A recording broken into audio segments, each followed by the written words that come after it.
الحمد لله وكفى والصلاة والسلام على عباده الذين اصطفى أما بعد فأعوذ بالله السميع العليم من الشيطان الرجيم بسم الله الرحمن الرحيم قال الله تبارك وتعالى شهر رمضان الذي أنزل فيه القرآن صدق الله العظيم۔ عقیدت و محبت کے ساتھ نبی کریم رؤوف الرحیم صاحب خلق عظیم صلی اللہ علیہ وسلم کی بارگاہ میں درود پاک پڑھ لیجئے۔ اللہم صلی علی محمد وعلی آل محمد وبارک وسلم۔ اللہ عز و جل نے قرآن کریم میں ارشاد فرمایا، سورۃ البقرہ آیت نمبر 185۔ اللہ عز و جل نے ارشاد فرمایا، شہر رمضان الذی انزل فیہ القرآن، ماہ رمضان وہ مہینہ ہے جس میں قرآن نازل کیا گیا۔ اللہ عز و جل نے ماہ رمضان کی فضیلت یہ بیان فرمائی قرآن کریم میں کہ ماہ رمضان وہ فضیلت والا مہینہ ہے جس مہینے میں قرآن نازل کیا گیا، اور اسی فضیلت کی وجہ سے ماہ رمضان کو دیگر تمام مہینوں پر فضیلت حاصل ہے۔ اور وہ فضیلت یہ ہے کہ اس مہینے میں اللہ عز و جل نے قرآن نازل کیا۔ اور قرآن کیا ہے؟ اللہ عز و جل نے اس کا تعارف فرمایا، ارشاد فرمایا، ھدی للناس، قرآن لوگوں کے لیے ہدایت ہے، وبینات من الھدی والفرقان، اور اس میں ہدایت کے لیے اور حق و باطل میں فرق کرنے کے لیے واضح دلائل موجود ہیں۔ فمن شہد منکم الشہر فلیصمہ، پس تم میں سے جو کوئی یہ مہینہ پائے وہ اس مہینے کے روزے رکھے۔ دوسری فضیلت ماہ رمضان کی، اللہ عز و جل نے اس مہینے کے روزے تمام مسلمانوں پر فرض فرما دیے۔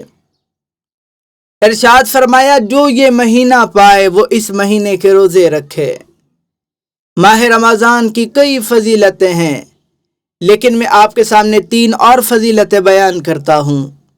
نبی کریم صلی اللہ علیہ وسلم نے ارشاد فرمایا، اذا دخل رمضان فتحت ابواب الجنہ، جب رمضان آتا ہے تو جنت کے دروازے کھول دیے جاتے ہیں۔ وغلقت ابواب جہنم، اور جہنم کے دروازے بند کر دیے جاتے ہیں۔ وسلسلت الشیاطین، اور شیاطین کو جکڑ دیا جاتا ہے، قید کر دیا جاتا ہے۔ جنت کے دروازے کھولنے سے مراد یہ ہے کہ اس مہینے میں بخشش اور مغفرت عام ہو جاتی ہے۔ اگر انسان فسق و فجور سے بچتا رہے، نیکوکاری پرہیزگاری اختیار کرے، وہ بآسانی جنت میں داخل ہو سکتا ہے۔ جہنم کے دروازے بند کرنے سے مراد یہ ہے کہ اللہ نہیں چاہتا کہ اس مہینے میں بھی کوئی جہنم میں داخل ہو۔ لیکن اگر انسان خود ہی فسق و فجور کو ترک نہ کرے، گناہ و معصیت میں مبتلا رہے، تو یہ خود اس کا اپنا قصور ہے۔ تیسرا، اس مہینے میں شیاطین کو جو قید کر دیا جاتا ہے، اس کا مقصد یہ ہے کہ وہ اللہ کے بندوں کو نیکوکاری اور پرہیزگاری اختیار کرنے سے روک نہ سکیں۔ شیاطین کو اس مہینے میں قید کر دیا جاتا ہے اس لیے کہ بندے آزادی کے ساتھ اللہ اور اس کے رسول کی فرما برداری کر سکیں، نیکوکاری اور پرہیزگاری اختیار کر سکیں، نمازوں کا اہتمام کر سکیں، روزوں کی پابندی کر سکیں۔ لیکن پھر بھی کوئی شخص، جبکہ اس مہینے میں جنت کے دروازے کھول دیے گئے ہیں، جہنم کے دروازے بند کر دیے گئے ہیں، شیاطین کو قید کر دیا گیا ہے، کوئی شخص پھر بھی نیکوکاری پرہیزگاری اختیار نہ کرے، گناہ و معصیت میں فسق و فجور میں مبتلا رہے، تو وہ بڑا ہی بدبخت ہے، وہ بڑا ہی بد نصیب ہے۔ اور ایسے شخص کے لیے نبی کریم صلی اللہ علیہ وسلم کی بد دعا ہے۔ نبی کریم صلی اللہ علیہ وسلم نے فرمایا، اس شخص کی ناک خاک آلودہ ہو جس کے پاس ماہ رمضان آئے اور چلا جائے اور وہ اس ماہ میں بھی اپنی بخشش نہ کروا سکے۔ اور جناب جبریل امین علیہ السلام کی بھی بد دعا ہے ایسے شخص کو۔ جبریل امین علیہ السلام نے فرمایا وہ شخص ہلاک ہو جو ماہ رمضان پائے اور اس میں نیکوکاری پرہیزگاری اختیار کر کے جنت میں داخل نہ ہو سکے۔ اس پر میرے آقا نے آمین کہہ کر مہر ثبت فرما دی۔ دیکھیں ہلاکت سے بچ جائیں، ماہ رمضان کی قدر کریں، ماہ رمضان کو ضائع نہ ہونے دیں۔ دیکھیں جو شخص نماز کی پابندی کرتا ہے، ماہ رمضان کے روزے رکھتا ہے، وہ جنتی ہے۔ ایک اعرابی نبی کریم رؤوف الرحیم صاحب خلق عظیم صلی اللہ علیہ وسلم کی بارگاہ میں حاضر ہوا اور عرض کرنے لگا، یا رسول اللہ صلی اللہ علیہ وسلم، مجھے ایسا عمل بتا دیجئے اگر میں اس پر ہمیشگی اختیار کروں تو جنت میں داخل ہو جاؤں۔ نبی کریم صلی اللہ علیہ وسلم نے فرمایا، اللہ عز و جل کی عبادت کر، اس کے ساتھ کسی کو شریک نہ ٹھہرا، فرض نماز قائم کر، فرض زکوٰۃ ادا کر اور ماہ رمضان کے روزے رکھ۔ جب اس نے یہ سنا تو کہنے لگا، اس ذات کی قسم جس کے قبضہ قدرت میں میری جان ہے، میں اس پر کچھ زیادتی نہیں کروں گا۔ نبی کریم صلی اللہ علیہ وسلم نے ارشاد فرمایا، اگر کسی نے کسی جنتی شخص کو دیکھنا ہے تو وہ اس شخص کو دیکھ لے۔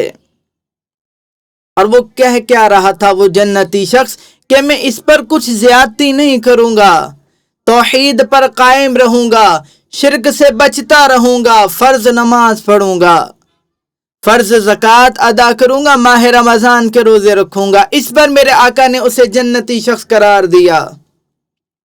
دیکھیں اس روایت میں زکوٰۃ کا ذکر ہے۔ زکوٰۃ ہر کسی پر فرض نہیں ہے، زکوٰۃ کے لیے صاحب نصاب ہونا ضروری ہے۔ تو اس لیے ایک اور روایت آپ کے سامنے پیش کرتا ہوں۔ نبی کریم صلی اللہ علیہ وسلم نے ارشاد فرمایا، جو شخص اللہ عز و جل پر ایمان لائے اور اس کے رسول پر ایمان لائے، نماز قائم کرے اور ماہ رمضان کے روزے رکھے، تو اللہ عز و جل پر اس کا یہ حق ہے کہ اللہ عز و جل اسے جنت میں داخل فرما دے، چاہے وہ اللہ عز و جل کے راستے میں جہاد کرے یا اسی جگہ بیٹھا رہے جہاں وہ پیدا ہوا ہے۔ بندہ جہاد کرے یا نہ کرے، بس اللہ پر ایمان رکھے، اس کے رسول پر ایمان رکھے، نماز قائم کرے، ماہ رمضان کے روزے رکھے، تو اللہ پر اس کا یہ حق ہے کہ اللہ اسے جنت میں داخل فرما دے، اللہ اسے جنت میں داخل فرما دے۔ میرے بھائیوں، نمازوں کی پابندی کرو، روزوں کی پابندی کرو، اس مہینے میں اپنی بخشش اور مغفرت کروا لو، جنت میں داخل ہونے کا پروانہ حاصل کر لو۔ نبی کریم رؤوف الرحیم صاحب خلق عظیم صلی اللہ علیہ وسلم نے ارشاد فرمایا، من صام رمضان ایمانا واحتسابا غفر له ما تقدم من ذنبہ، جس نے ماہ رمضان کے روزے ایمان اور احتساب کے ساتھ رکھے، اس کے پچھلے گناہ بخش دیے گئے۔ آگے اللہ عز و جل نے ارشاد فرمایا، وَمَنْ كَانَ مَرِيدًا أَوْ عَلَى سَفَرٍ فَعِدَّةٌ مِّنْ أَيَّامٍ أُخَرَ، اور کوئی اس ماہ میں بیمار ہو یا حالت سفر میں ہو تو وہ بقیہ ماندہ روزے بعد میں رکھ کے گنتی پوری کر لے۔ يُرِيدُ اللَّهُ بِكُمُ الْيُسْرَ وَلَا يُرِيدُ بِكُمُ الْعُسْرَ، اور اللہ تم پر آسانی چاہتا ہے، تم پر سختی کرنا نہیں چاہتا۔ اللہ عز و جل تمہارے لیے آسانی چاہتا ہے، تمہارے لیے سختی نہیں چاہتا۔ میرے بھائیو، اللہ نے ہمیں آسانی عطا فرما دی۔ اگر کوئی شخص ماہ رمضان میں بیمار ہو یا حالت سفر میں ہو تو وہ روزہ نہ رکھے، بعد میں جو اس کے روزے رہ گئے ہیں وہ بقیہ ماندہ روزے بعد میں رکھ کے گنتی پوری کر لے۔ نبی کریم صلی اللہ علیہ وسلم کی بارگاہ میں حضرت حمزہ بن عمرو رضی اللہ تعالی عنہ حاضر ہوئے۔ وہ کثرت سے روزہ رکھا کرتے تھے۔ انہوں نے عرض کی، یا رسول اللہ صلی اللہ علیہ وسلم، کیا میں سفر میں روزہ رکھوں؟ میرے آقا نے فرمایا، اگر تیرا جی چاہے تو رکھ لے، اگر تیرا جی چاہے تو نہ رکھ۔ حضرت انس بن مالک رضی اللہ تعالی عنہ روایت کرتے ہیں، ہم نبی کریم صلی اللہ علیہ وسلم کے ساتھ سفر میں ہوتے تو روزہ رکھنے والا روزہ نہ رکھنے والے پر کوئی عیب نہ لگاتا، اور روزہ نہ رکھنے والا روزہ رکھنے والے پر کوئی عیب نہ لگاتا۔ دیکھیں، اگر بیماری کم ہے روزہ رکھ سکتے ہیں تو رکھ لیں، اگر بیماری میں شدت ہے روزہ نہیں رکھ سکتے تو نہ رکھیں، کوئی گناہ نہیں ہے۔ اگر سفر قریب کا ہے یا آسان ہے روزہ رکھ لیں، اگر سفر دور دراز کا اور مشکل ترین ہے تو روزہ نہ رکھیں، کوئی گناہ نہیں ہے، کوئی اجر میں کمی نہیں ہوگی۔ بعد میں بھی جو آپ روزہ رکھیں گے فرض روزہ ہی شمار کیا جائے گا، کیونکہ یہ آسانی اللہ نے ہمیں عطا فرمائی ہے، اور اللہ ہمارے لیے سختی کرنا نہیں چاہتا۔ اور یہ آسانی کس لیے کی گئی؟ وَلِتُكْمِلُوا الْعِدَّةَ، تاکہ تم گنتی پوری کر لو، کہ تم گنتی پوری کر لو۔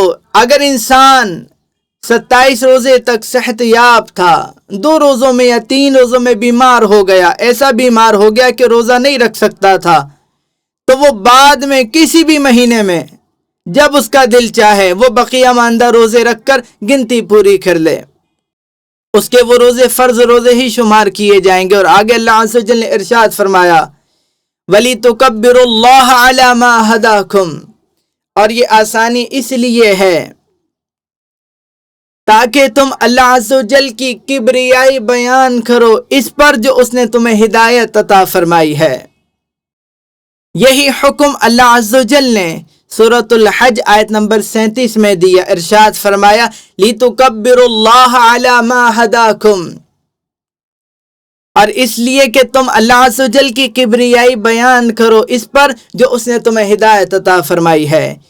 اسی لیے تمام مسلمان عیدین میں یعنی عید الاضحیٰ اور عید الفطر میں تکبیرات کہتے ہیں، اللہ اکبر لا الہ الا اللہ واللہ اکبر وللہ الحمد۔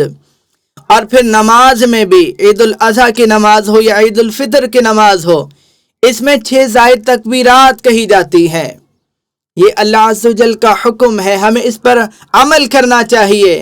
جیسے ہی ماہ رمضان میں ہم گنتی پوری کریں، اپنے روزے پورے رکھ لیں، اللہ عز و جل کے حکم پر عمل کریں، اس کی کبریائی بیان کریں، اور آگے اللہ عز و جل نے ارشاد فرمایا وَلَعَلَّكُمْ تَشْكُرُونَ، اور اس لیے کہ تم اس کی شکر گزاری اختیار کر سکو۔